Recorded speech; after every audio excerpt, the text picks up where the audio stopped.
I think what, for me, stands out about the book is that we gave the opportunity to everyone on that team to be heard, for their voices to be heard, for them to express through the pages of the book and, through discussions, what Jesus as prophet, priest, and king, what that means in their own context, through their own lenses. And then at the end of the day, come back together and say, we worship the same Christ. It's meant to reproduce the conversation as much as a book can do. It's not just written by people from different parts of the world.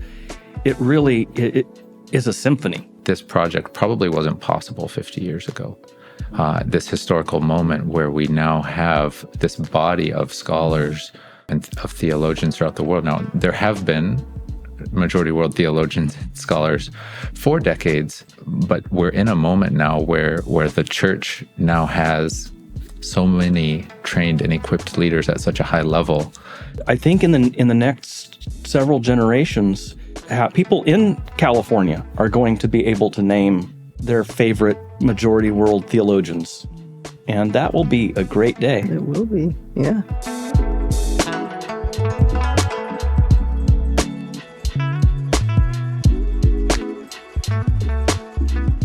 Hi, my name is Adam Smith, and I am the Chief Operating Officer at Solo Media, and I've also been working on a project called Theo Global, and we're here today with a special opportunity to talk to Dr. Michael Horton and Dr. Elizabeth Mburu, and we are interested to talk about a project we've been working on with scholars from around the world, a project that will be released and published soon with Zondervan Academic, a project that's called Theology Together. It's a Christological exploration of prophet, priest, and king from scholars throughout the world. And so it's going to be a fun and unique project for people to get opportunity to hear from people they wouldn't normally hear from, as well as to see some teamwork and some collaboration from global scholars working on a topic together. So welcome. Thanks for joining us. I'd like to just introduce our guests. Dr. Elizabeth Mburu is the regional coordinator of Langham Literature in Africa and an associate professor of New Testament and Greek at Africa International University in Kenya. She is the author of African Hermeneutics and has contributed and edited chapters in several books on contextual approaches to the Bible. And she's also the New Testament editor for the revised Africa Bible Commentary. Liz, thank you so much for joining us. Thank you. We also have Dr. Michael Horton, who is the founder and editor-in-chief of Sola Media, and he is a professor of systematic theology and apologetics at Westminster Seminary, California. Dr. Horton, thank you for joining us. Thank you. Well, this was a interesting project that took us maybe about 2 years from beginning to submission. And so it's quite an interesting and robust project to introduce people to. I'm curious to begin just by asking the two of you a little bit about how this project came about, and maybe even beginning with first, how did you guys get to know each other? Wow. Mike, you want to go? What was the first time? Well, it was at the Kenya Theo Global. Yeah, Kenya Theo Global meeting in Nairobi. I think it was in 2017 or thereabouts. Yeah. And I was presenting a paper, had been invited to present a paper. And then we had a good conversation after that. Yeah, and have been friends ever since. I think for me, it's been a great friendship because I have grown in my understanding of what it means to contextualize theology and to realize that I already I am working in a context, and to kind of discover then what that is.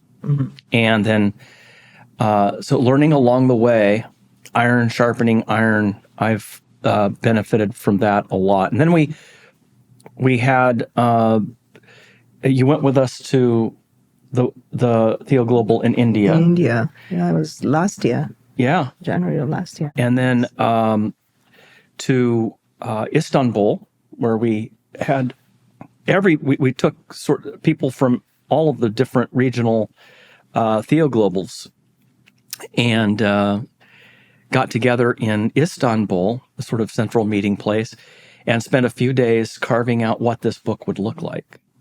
And it was collaborative. It was good. It was good. From the ground up, right? Like, we didn't come with an agenda knowing what we were going to do. I mean, you and I had talked about it, and Adam, we kind of had some ideas, but it really was everybody around the table contributing to what this book was going to look like. It was great conversation. A little bit confusing at the beginning because we didn't really know what we were doing. But by the end of the meeting, at least we had a good idea that we wanted to represent Christ in those that threefold office, prophet, priest, and king, through the lenses of the different people sitting around the table. And I think that's what makes this book, so exciting. Yeah. Yeah. So the book partially emerged out of kind of the theological together anthem that was crafted over the years with the Theo Global Project, as we brought together scholars from throughout the world to have theological forums and to do and discuss theology and theological papers together. And so this book was kind of a next step and iteration of what does it look like for the theologians of the global church to begin working together cross-regionally, maybe even cross-discipline in terms of biblical studies, systematic theology, practical theology, and some of the other adjacent disciplines. And so this was a unique gathering of people. You mentioned the trip to Istanbul. And so once we populated this team with a diverse group of systematic theologians and biblical scholars from Africa, Asia, Latin America, the Middle East, we were able to bring them together to sit for a week together in Istanbul, Turkey, which is symbolic, and we'll ask a little bit about that later. But it gave them a chance to sit shoulder to shoulder and to craft. We kind of had a bones concept for the project, but wanted them to add the meat and the flesh and the details of the project. And they even changed some of the bones. They did. The skeleton. We did along the way, yeah.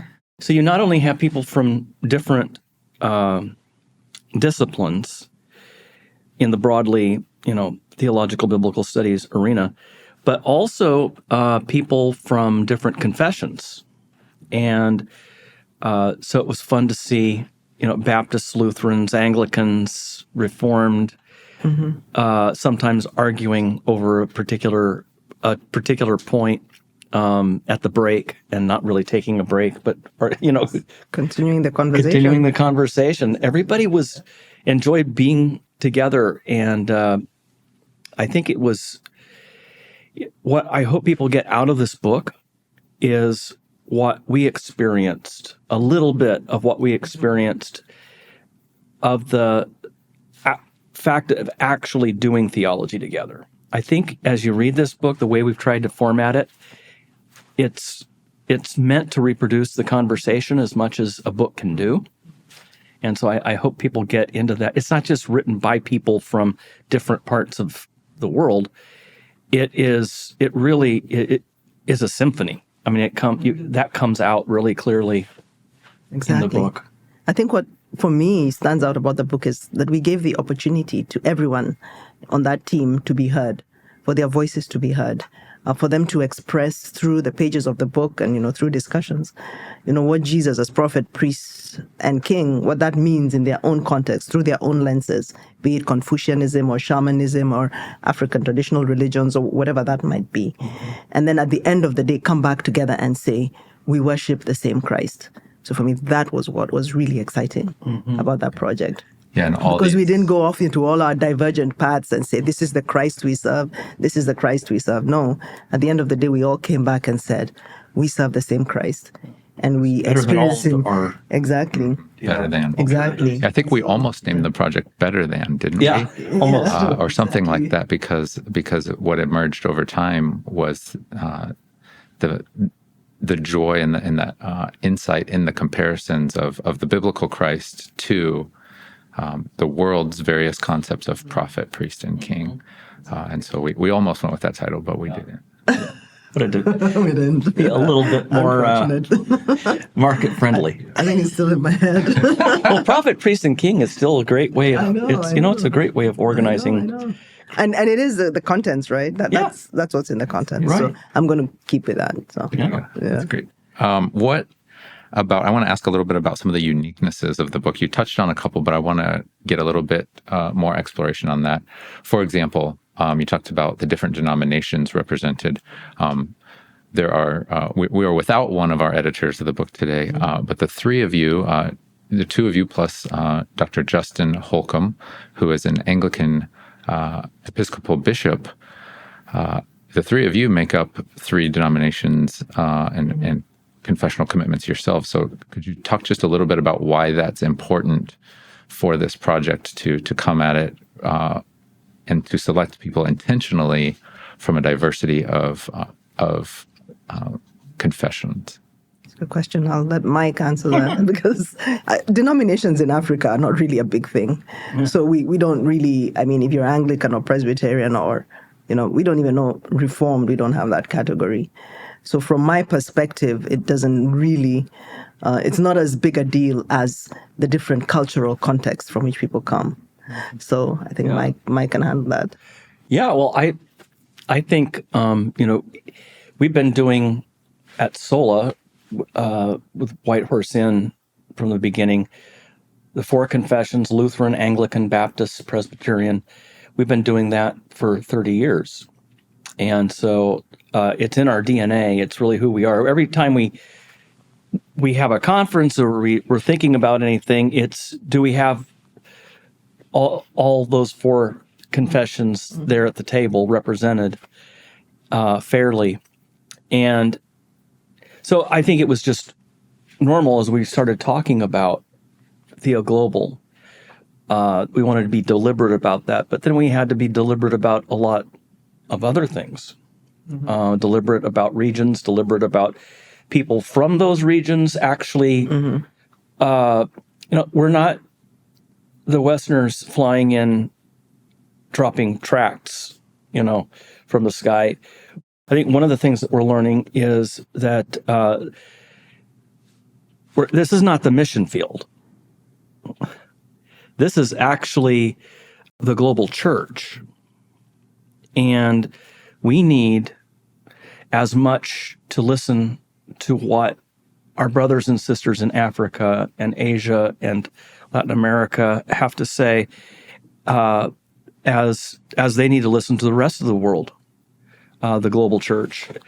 It really is probably going to be the case someday in the not so distant future that in a post-Christian culture, we in the West are going to be seeing a lot of African missionaries in America.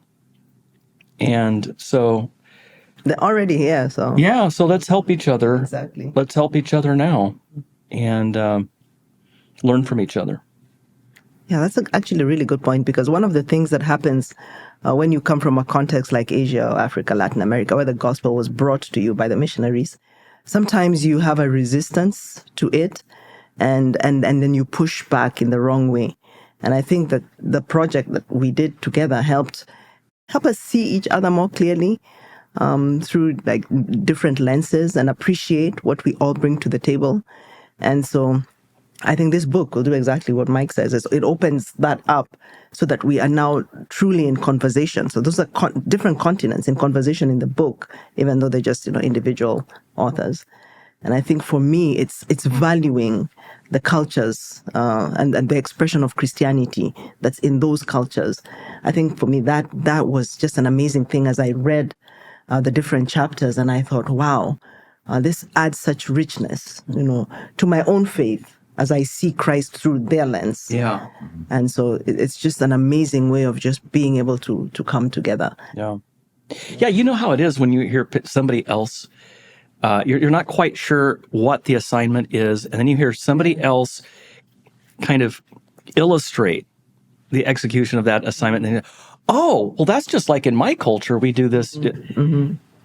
I don't really think about having a culture until I hear other people talking about who have actually thought very much about their particular culture. To speak to that specifically, to diagnose your Western assumptions about what a prophet, a priest, and a king are, for example. Exactly. Yeah. And there's oh, wow, it's not just Africans and Indians and Southeast Asians have their own take on prophet, priest, and king. But I do too. I just don't know it. And so, lights come on and it's fun. It's really enjoyable to say, oh, yeah. Oh, that's analogous to something, or it's totally different, whether it's by similarity or dissimilarity. Just to hear someone else think through contextually, what does it mean for Jesus to be a better priest than their Hindu priest, or better prophet than Muhammad, or just to hear that.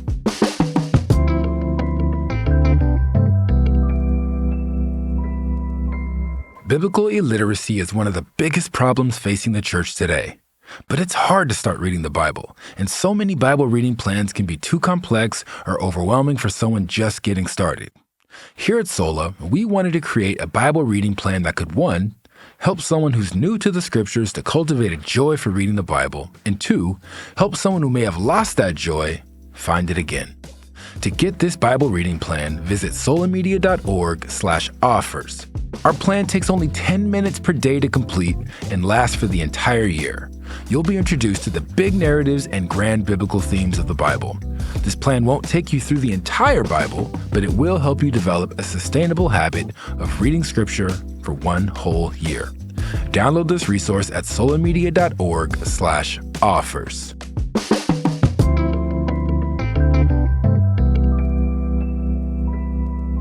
I think one of the things that's also been fun and discovered along the way, or maybe not so much discovered, but becoming more and more realized and ingrained for us, is that even some of our understandings of the denominations that I just mentioned, we have participants on this project and scholar colleagues throughout the world who don't neatly fit those Western historical denominations.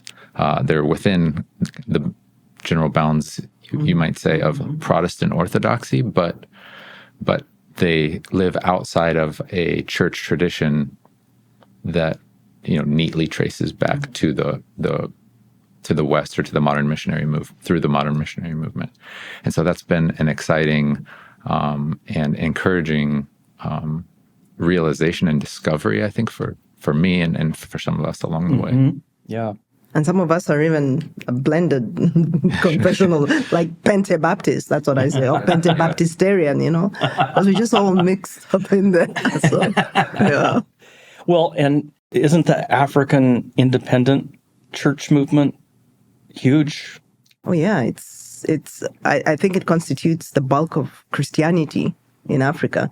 Most are Pentecostal, charismatic, neo-Pentecostal.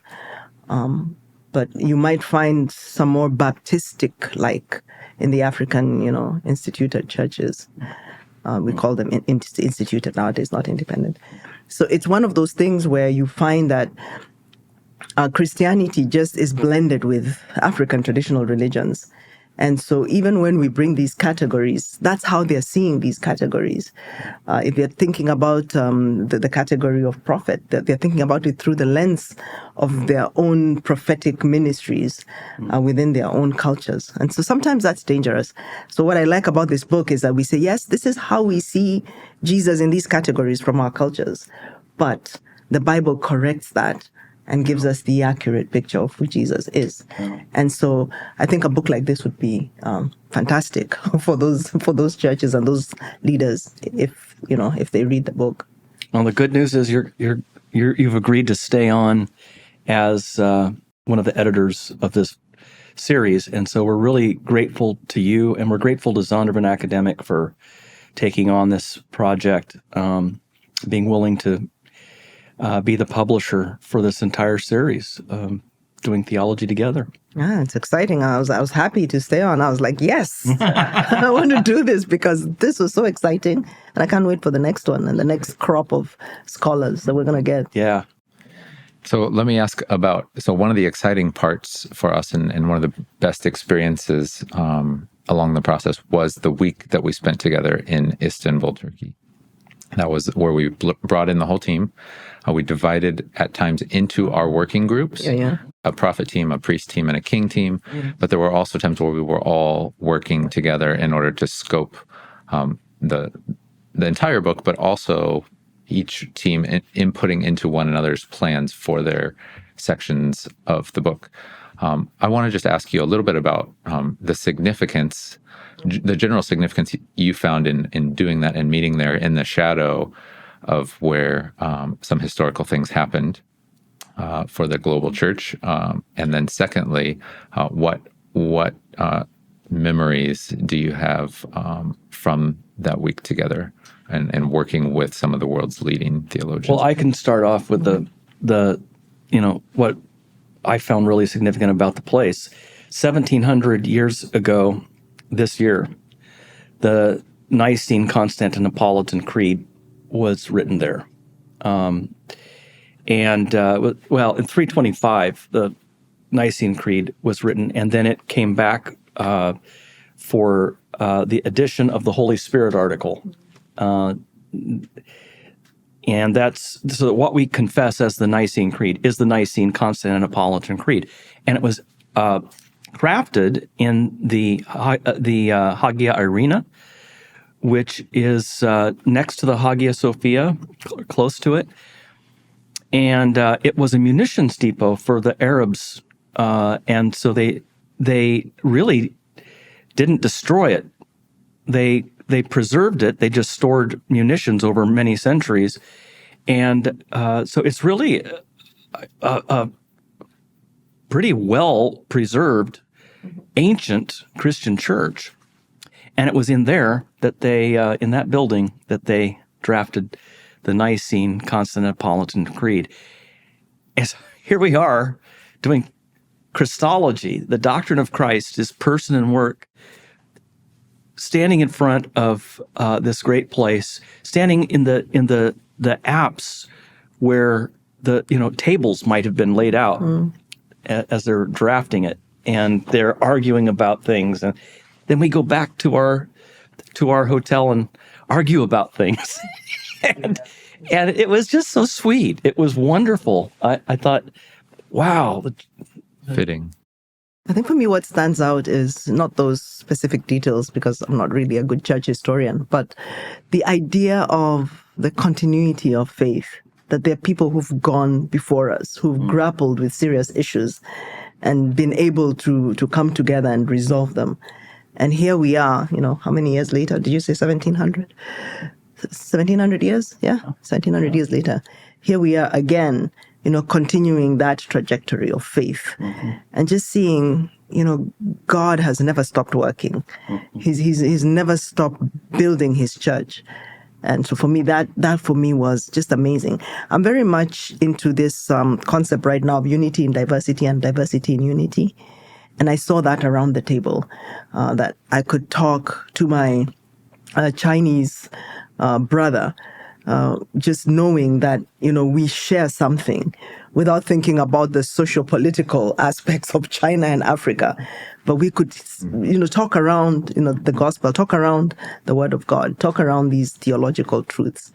And so for me, it's just seeing that trajectory and saying God is still working and he's still bringing his people together as one church.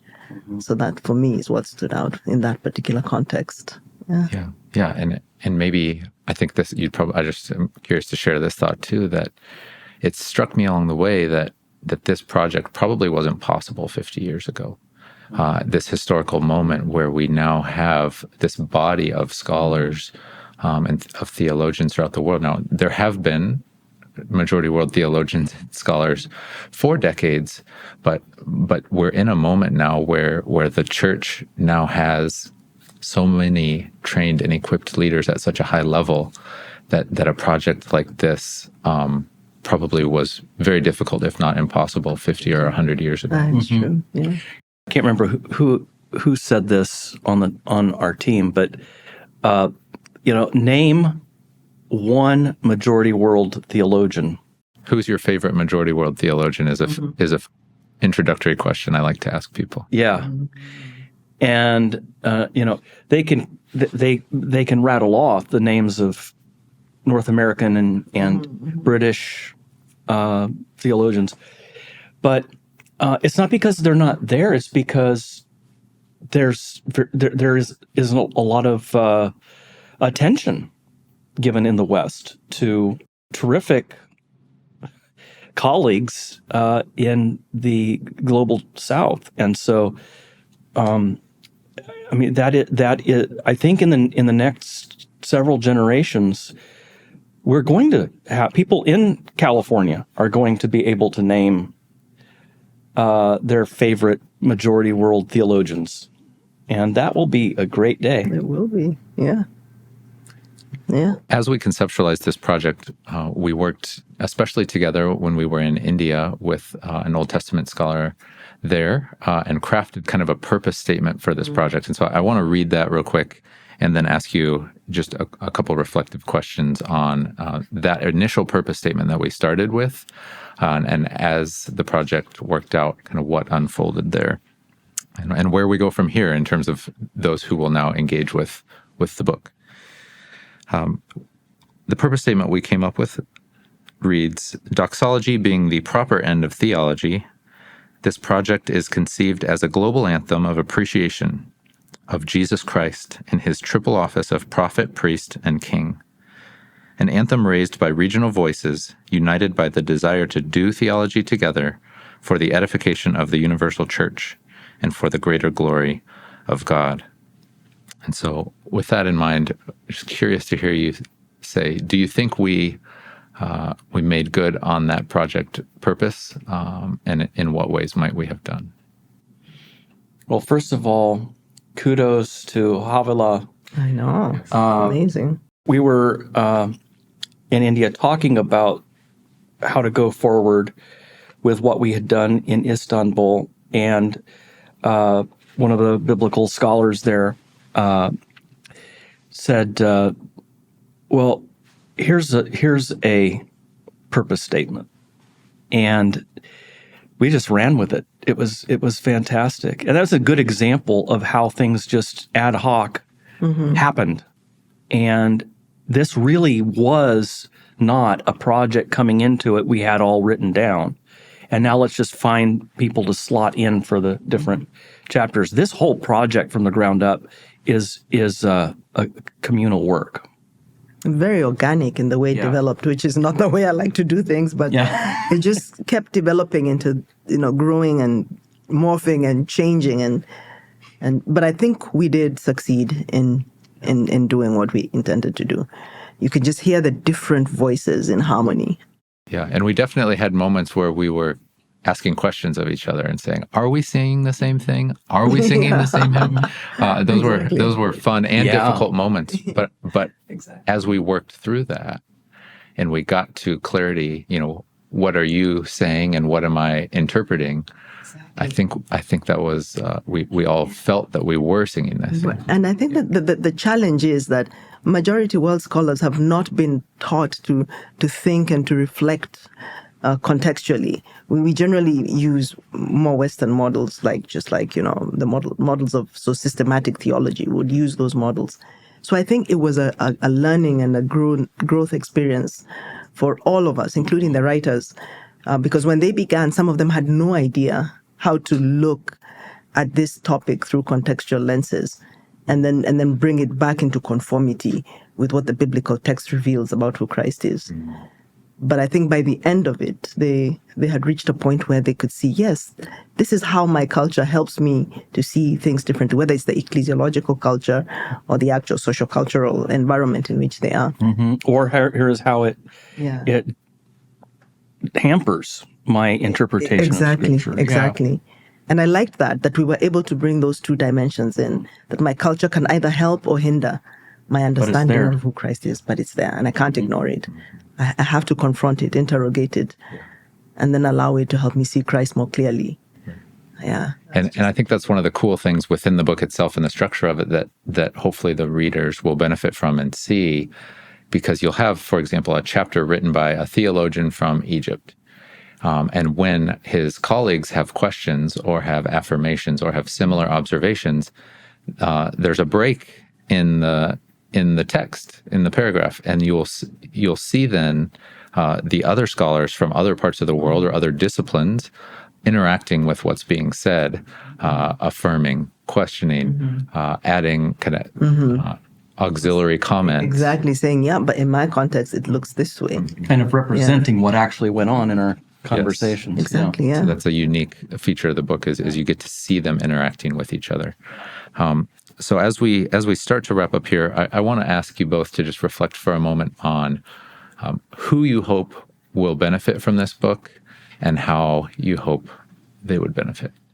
Well, I hope that it is read not only in the majority world, but in seminaries and Bible colleges and Christian colleges and universities in the States. Because I think that it first of all models the kinds of conversations that we should be having. And I think it also represents a kind of a way of doing theology that shakes us up a little bit, makes us uncomfortable because it's there's only one way of doing theology for us in the West, and it's the way we've been doing it for hundreds of years. But we have to realize it has had a tradition, and it's not the only Christian tradition. It's an important one, and other churches would be remiss not to listen to it. It's got all kinds of treasures, but it's not the only thing and the only way of doing things. So I think, go ahead and have a systematic theology textbook for a systematics course or something, but also enrich the conversation with this approach that really acknowledges the different voices, the different cultures, the different contexts, the different spectacles through which we read these things. And then we can go back to our systematic theologies and realize, it comes from somewhere. Contextual. Doesn't mean it's right or wrong. But it comes from somewhere. I'd really love it if students could have access to this book. Students in theological institutions, students that are studying to be pastors or church leaders of some kind. But also, of course, just in general, anybody who has the capacity to reason and to think at that level, I think anybody in the church would benefit. And I think for me, what this book has done is to show that our contextual ways of looking at theological issues are valid and they're valuable and they add to the global theological conversation. And that the global north or the west is somehow malnourished without that input from the global south. And I think it also shows us that we've been having all these conversations between the global south and north, but we've forgotten to talk to each other in the global south. So the south to south conversations were also happening in that book. And so I think it just helps validate so much of what we are doing within the continent of Africa and Asia and Latin America, and that we are truly enriching the global church. Yeah, I think it's been our hope that not only would this book serve as the first in a series that we're planning over the years, but it might help to encourage and initiate other similar projects by others as well for some of these same goals that are probably bigger than we certainly feel like or have the ability to accomplish as individuals or even as a collective group. And so thank you both for taking the time over the years and today to participate in this project and help share it with others. Thank you also to Zondervan Academic and to Theo Global, a project of Solo Media, for making this project possible. And it's our prayer and our hope that this project will be a blessing to the Church of Christ and to you as you use it and find it.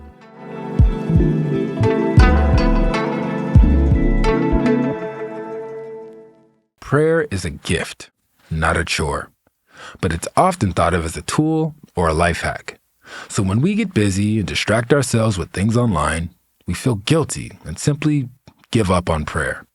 That's why pastor and White Horse Inn co-host Bob Hiller wrote this short booklet, The Gift of Prayer. This booklet guides you through why Christians pray, how to pray, and how to deepen your prayer life to experience and enjoy God through this means of grace. Get a copy for you or a friend while supporting the work of Sola with a donation of any amount by visiting solamedia.org/offers.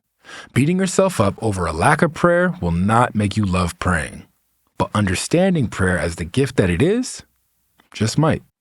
Get your copy today with the gift of any amount at solamedia.org/offers.